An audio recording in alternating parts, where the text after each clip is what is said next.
السلام عليكم ورحمة الله وبركاته. نتمنى تكونوا كلكم بخير وعلى خير يا ربي. مرحبا بكم في قناتي وقناتكم قناة لبنى ماهر على فيديو جديد وفيديو نهار اليوم ان شاء الله غنشارك معكم في هذه البسطيله اللي كتجي بنينه لذيذه ومدغمره، كتجي يا سلام بطريقه اللي هي سهله ومبسطه. تقدروا يعني تخدموها ولو تكونوا اول مره غادي ديروا البسطيله، غادي تجيكم رائعه. الكميه اللي درت فيها ديال الحوت، القياس ديالها والعدد ديال الناس اللي غياكلوها. كنتمنى لا فيديو ينال الاعجاب ديالكم، تبارطاجيو به العائله والاصدقاء، وكذلك غنشارك معكم الورقه باش خدمت جميع الاسرار، طريقه الطياب ديالها وكل شيء ان شاء الله. تبعوا معايا الفيديو الى النهايه وندوزو مباشره المقادير اللي غنحتاج فيهم. واحد الكميه ديال المعدنوس، انا هنا كندير غير المعدنوس بوحدو مهرس مزيان اولا مقطع اولا في الهاشوار مزيان. وهنا عندي واحد زوج القياس ديال زوج حامضات مصيرين هرمشتهم كذلك في الهاشوار، قياس تقريبا واحد 10 الفصوص ديال الثوم اللي دوزهم كذلك في الهاشوار مزيان، تقدروا تدكوهم مزيان. وعندي عصير ديال زوج حامضات، كذلك غنحتاج زيت زيتون، وكذلك غادي نحتاج صوص صوجا على حساب الصلصه اللي عندكم واش خفيفه ولا ثقيله. كذلك غنحتاج الملح، بابريكا حمراء اولا تحميره، شويه ديال الابزار وشويه ديال بابريكا حاره وشويه ديال الخرقوم، وكذلك شويه ديال الهريسه على حساب الذوق ديال كل واحد. ونحتاج شويه ديال الصلصه ديال الطماطم الجاهزه، وكذلك غادي نحتاج هنايا شويه ديال الفطر الاسود اولا لي شامبينيون نوار، ممكن ديروا حتى المعلب اولا الطري اللي عندكم موجود. هنا غندير في واحد الكسرونه الطريقه ساهله باش تجينا واحد الشرموله اللي هي معلكه وزوينه وكتعطينا لون زوين للبسطيله. هذه هي الطريقه الاولى ديالي البنات، ومن بعد بقيت كنخدم بالطريقه العاديه الشرموله هكاك عاديه. مي انا الطريقه الاولى اللي كنت كنخدم بها هكا كنطيب الشرموله واحد شويه، كنضيف الكميه اللي عندي ديال المكونات، المعدنوس هذاك الحامض والثوم والعصير ديال الحامض، كذلك كنضيف واحد الكميه لا باس بها ديال زيت الزيتون، وغادي نضيف هاد المكونات كاملين. يعني كيف ما شفتوا معايا تقريبا راه غير نص معلقه من كل حاجه ابار التحميره، درت تقريبا 2 معالق. وهنا غنضيف قياس تقريبا واحد 2 معالق ديال صلصه الصوجا، عندي انا ما خفيفاش بزاف وماشي ثقيله. هنا كذلك صلصه الطماطم قياس واحد 3 المعالق كاع الماكسيموم، وضفت شويه هنايا واحد 3 المعالق ديال الفطر الاسود، والباقي غادي نستعملوه في الحشوه الثانيه اولا مع الشعريه الصينيه. هنايا غادي نديرها على نار غير شويه تبدا طيب، واحد شويه قياس واحد 5 دقائق باش تبقى هكايا تدغمر شويه وتعلك لينا هاد الشرموله هذه ديالنا. هذه بالنسبه للناس حتى اللي ما كيبغيوش داك الجهد ديال المعدنوس والثومه، فكتجي هاد الطريقه زوينه. هنا غادي ندوزو الفطر. انا عندي هنايا الفطر كيف ما كتشوفوا معايا، عندي 80 غرام ديال الفطر كيكون هكا يابس، وكنديرو هكا باش نوجوه، كنديروه في واحد البول على هاد الشكل هذا. انا القياس اللي خدمت به تقريبا نص ديال الكميه ديال هاد تقريبا واحد 40 غرام هي اللي درت في البسطيله كامله، لان البسطيله عندي بغيتها كاع الماكسيمو 7 ديال الناس 8 ديال الناس وغير بيناتنا، يعني ماشي للضياف ولا. هنايا ضفت عليها الماء غليان مزيان، وهذا الفطر راه كل مره كيبقى يطلع وكيتنفخ كيتزاد في الحجم ديالو. غرقوه مزيان بالماء وكنبقى هكا ندخلو مزيان وسط الماء غليان، وكنغطيه حتى يتحل مزيان وكنبداو نقيوه، يعني نخليه واحد القياس ديال 10 حتى ل 4 ساعه في الماء، وكنبدا نحيد له هذوك الجدر من التحت، وإلا كاين شي تراب كنقيه، وكنحاولوا نمسحوا هاد الوريقات هادو، كندخلوهم في الماء مزيان بين الاصابع ديالنا، وكنحاولوا هكا نغسلوهم. ما بغيتوش هاد الفطر اولا ما موجودش عندكم، ممكن فقط ديروا الفطر المعلب اولا الطري. كنخلي هذاك الفطر في الماء غليان يطرخ مزيان. وهنا جبت واحد الكيلو ديال الكروفات اللي نقيته، يعني خديت كيلو بالقشره ديالو، يعني غيولي اقل واحد شوي. كنفلحو شويه من اللور وكنغسلو من هذيك الاوساخ ديالو مزيان. هاد الكروفات البنات راه ماشي مجمد. هنا عندي واحد 750 غرام ديال الكالامار و500 غرام ديال الهبره. هنا من بعد ما هاد الشرموله كتشوفوا معايا غليتها مزيان على نار واحد 5 دقائق. وهنايا درت نار مجهده، وكندير واحد المقله اللي تكون كبيره. دائما من الاحسن ما تكونش مقله صغيره ويكون داكشي شي فوق شي. قياس واحد 3 المعالق من هاد الضغميره هذه البنات كنضيفها على الكروفات. وفي نفس الوقت البنات هاد الكروفات راه ما كناخذوش يعني الطري 100%، كيكون واحد شويه مبخر. غير ما نقصوش النار وما تكونش المقله صغيره باش ما يطلقش لينا الكروفات الماء، ونبقاو نحاولوا نشفوا فيه حتى كيولي لينا صغيور ما كيبقاش كاع الحجم ديالو يبان. حاولوا ديروا على نار مجهده والمقله تكون شويه كبيره باش هكا تخدموا على خاطركم وبسرعه كينشف. من بعد ما كيوجد راه دغيا دقائق قليله كيوجد لينا الكروفات، كنحيدوه وكنضيفوه في نفس المقله، كنخدمو كنهزو واحد 2 معالق حتى ل3. انا دائما كندير 3 المعالق اغلبيه في هذه الكميه هذه. بالنسبه لهاد البسطيله البنات راه تقريبا واحد 7 حتى ل 8 الناس، يعني كتجي ممتازه. هنا كندير هذيك الكميه ديال الشرموله وكنبقى نحرك وكنحاول انني نعري هكا ديك المقله باش دغيا كينشف الكالامار. ما تكثروش ليه الطياب لان باش ما يجيكمش قاصح، راه كيجي فتي والطري والزوين بزاف. بالزربه حتى هو بسرعه كيوجد، غير كتنشف لينا هذيك الشرموله وكنحيدوه كذلك كيف ما كتشوفوا معايا تتنشف مزيان مزيان. نفس المقله كنديروا فيها دوك الهبرات او دوك الحوت الابيض، ممكن تخدموا باي نوع ديال الحوت البنات. هنا ضفت عليهم شويه ديال الشرموله، الشرموله راه فيها الزيت فيها كلشي، ما كنحتاج ندير حتى شي حاجه. صافي كندوزوهم بسرعه كيطيبوا. هادو راه بسرعه بغيتو تدخلوهم فران دخلوهم الا كانت عندكم الكميه اللي كثيره. انا هنايا درت هاد البسطيله غير للدار، يعني ما اهتميتش حتى ماشي ما اهتميتش ما عطيتش يعني احنا غير بيناتنا، يعني ما كثرتش بزاف الحوت. الا بغات ديروا بسطيله لواحد القياس ديال 10 ديال الناس توصلوا حتى الكيلو من كل حاجه. كما سبق وشاركت معكم بسطيله. هنايا عندي الشعريه الصينيه البنات كيف ما كتشوفوا معايا. هاد الباكيه فيها 500 غرام، انا غنحتاج واحد 250 غرام تقريبا، واحد 4 ديال مربعات في الماء مملح وغليان. غنخليهم يطرخاو شويه، وغادي نجي هنايا المقله اللي غنغسلها حتى تكون نشفات في هذيك الشرموله. الا بانت لكم مقله باقا مزيانه خليو نفس المقله ضيفوا فيها. انا تقريبا هنا راه غير مسحتها بواحد البابي هكا وصافي، وحطيت فيها هاد الشرموله اللي بقات لينا اللي درنا خلطنا، وغنزيدوا عليها هاد الفطر الاسود او لي شامبينيون نوار كما قلت لكم. ممكن انكم ديروا فقط الفطر المعلب، وزدت عليها واحد شويه ديال زيت الزيتون، وغنضيف قياس واحد المعلقه كبيره ديال صوص صوجا، لان هاد الشرموله هذه هي اللي غادي ندير فيها الشعريه الصينيه. كيف ما كتشوفوا معايا كنديهم ونجيبهم هكا في مقله غير شويه كيمشي ويجي، وكنضيف عليهم هذيك الشعريه الصينيه اللي حنا سقطرناها مزيان مزيان. انا كنشللها بشويه د الماء بارد بسرعه وكنسرحها هكا غير كتنشف باش ما كتلصقش لينا مع بعضياتها على حساب النوع اللي خدمتو به. وصافي كنقطعوها مزيان رقيقه وكنضيفوها على هاد الشرموله والنار مجهده، وانا كنحرك هكا باش كتمشي وتجي مع هاد الشرموله هذه وكتشرب، وفي نفس الوقت حتى كتنشف، يعني الحس ديال الماء ما يكونش. صافي كنبقى هكا نحركها حتى كتبان ليا نشفات مزيان. كنطفي عليها النار وكنخليها تبرد تماما. هنايا البنات راه غير مع يعني الاضاءه ما عطاتش حق حتى اللون. صراحه كلشي كيجي خطيره البنات. هنايا انا كنخدم وكنذوق. هنا حسيت خاصني واحد العصره ديال الحامض، فعصرت شويه ديال الحامض هكا. الشعريه الصينيه البنات حاولوا انكم ملي تخلطوها هكا ذوقوا. بغيتوا تزيدوا الهريسه زيدوا، بغيتوا تزيدوا الحامض. انا كتعجبني البسطيله تكون محمضه. داكشي اللي درت انا راه كافي لهاد البسطيله، ولكن انا كتعجبني محمضه. نتوما ليكم الاختيار. والهريسه كتبقى ولا الحار كيبقى على حساب الذوق ديال الاشخاص. هنايا عندي الورقه ديال البسطيله، انا غنخدم بهاد الورقه البنات ديال الشينوا. بزاف البنات اللي كيقولوا لي منين كتاخذيها، كناخذها البنات من محل بازار ديال الشينوا اللي كيبيع هاد المواد الغذائيه ديال الشينوا، يعني كاع ما يخص هادشي ديالهم كامل، لي صوص الورقه هكا ديال البسطيله، جميع الحوايج اللي كتبغيوهم هكا ديال الشينوا.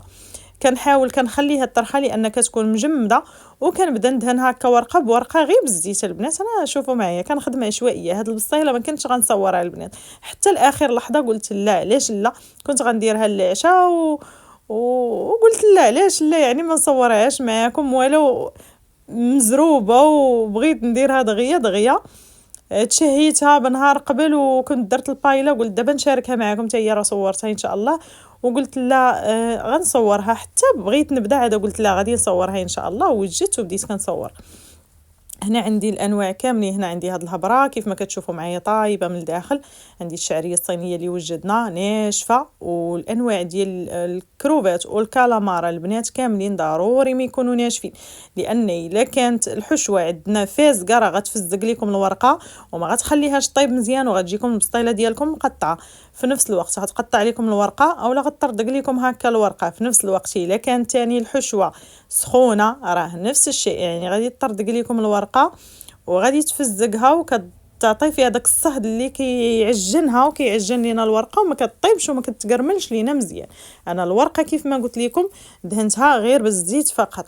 هنا كيف ما كتشوفوا معايا درت ورقه الاولى مربعه، انا خدمت بالقياس الكبير ودرت غير في اللاطه هنايا اللاطه مستطيله، ما درتش دايره ولا تبصيل خاص بسميتو، باش حتى اللي ما عندوش تبصيل خاص ديال البسطيله يخدم حتى بهذه الطريقه ساهله بزاف. شوفوا معايا البنات انا درت تقريبا قياس شي 11 الورقه، مهم نتوما حسبوا عينكم ميزانكم. الورقه الكبيره البنات هنايا درت بهذه الطريقه، كنبقى نعاكسهم وحده حدا وحده باش هكا ما يبقاوش لينا فراغات. وهنا كنجيب تقريبا واحد النص ديال الكميه ديال الشعريه الصينيه اللي درنا ليها ديك الشرموله وهكا الفطر الاسود وكل شيء، كنضيفها فوق كنحطها فوق هاد الورقه هذه في اللاطه. بما ان ما عنديش صحن اولا صينيه اللي خاصه بالبسطيله كنحاول نشكلها على شكل دائره مقاده. نتوما ممكن يعني تطراسيوها بشي حاجه ولا ديروا مول وسط هكا فوق الورقه حتى تعمروا تحيدوا هذاك الاطار الدائري وتحطوا هكا تلويو الورقه ديالكم. انا درت هكا عيني ميزاني وصافي. كندير هذيك الكميه اللي عندي هنا ديال الهبره كيف ما كتشوفوا معايا كنفتتها هكا. انا هاد الطريقه كتعجبني، هي المعتمده عندي. اغلبيه البنات كتشوفوني دائما هذه عندي قديمه كنخدم بها هكا، كنرتاح في هاد الخدمه هذه، لان كنحس ان هذيك الكميه اللي عندي ديال الهبره والكالامار وكروفات كامله موزعه على البسطيله. لان ملي كنخلطوها كامله مع الشعريه الصينيه تقدر جهه تجي فيها كميه ديال الحوت كثيره، جهه لا من هادشي ديال فواكه البحر. فانا كنفضل هاد الطريقه هذه، كندير طبقه بطبقه، فمني كتبداو تاكلوا يعني كل واحد قدامه كيلقى من كل شيء، يعني داكشي موزع بطريقه متساويه، فما كنظلموا حتى شي حد. كتجي البسطيله متساويه يعني في كل شيء كيجي قدامه كل شيء. هذا ما كنوزع بهذه الطريقه. درت طبقه ديال الهبره، انا كنت دايره غير 500 غرام كما قلت لكم، ماشي كميه اللي هي كثيره. ودرت طبقه ديال الكالامار ودرت طبقه ديال الكروفات. من بعد كنضيف هنايا خليت شويه اختي هنايا راه كاين عندي الطلب ديال واحد جوج ميني بسيطلات، وفي نفس الوقت شويه درت به غندير به بريوات غير غادي تشوفوا معايا ان شاء الله كلشي. مهم الفيديو راه شارح نفسه. هنا ضفت واحد الكميه ديال الشعريه ماشي بزاف بزاف، وغطيت بهذاك الوجه هكا باش يجينا مقاد في التلميطه ديال الكروفات من الفوق. وكنبدا هنا باخر حبات اللي حطيت ديال الورقه باش هكا كيجيونا مقادين في الجمعه. كنبدا نجمع وانا كنجرها هكا بيديا وكنلمطها. هاد الورقه في الخدمه ديالها البنات زوينه وكطوع لك في يديك، كتخدمي بها مرتاحه زوينه. فقط نصيحه انكم ما طيبوا البسطيله اولا ما طيبوا البريوات ديالها ولا الميني بسيطلات، ولا دائما كيف ما كنقول لكم دائما حتى تكونوا قربتوا تاكلهم اولا تحطوهم للضياف. يعني يكون المونتاج هو اخر حاجه، وجدي كل شيء وخلي المونتاج اخر حاجه. تقدري كاع تمونطيها وتحطيها ولكن ما طيبيها حتى تبغي تقدميها. هنا جبت الورقه الصغيره ديال الباكيه الصغيره هنا غير باش نحطهم، انا كانت عندي موجوده غير هنا باش نعمر بهم هذا الفراغ اللي بقى لي عريان، لان غنبغي نلمط من الفوق ولكن بغيتش ندير ورقات اللي هما كبارين.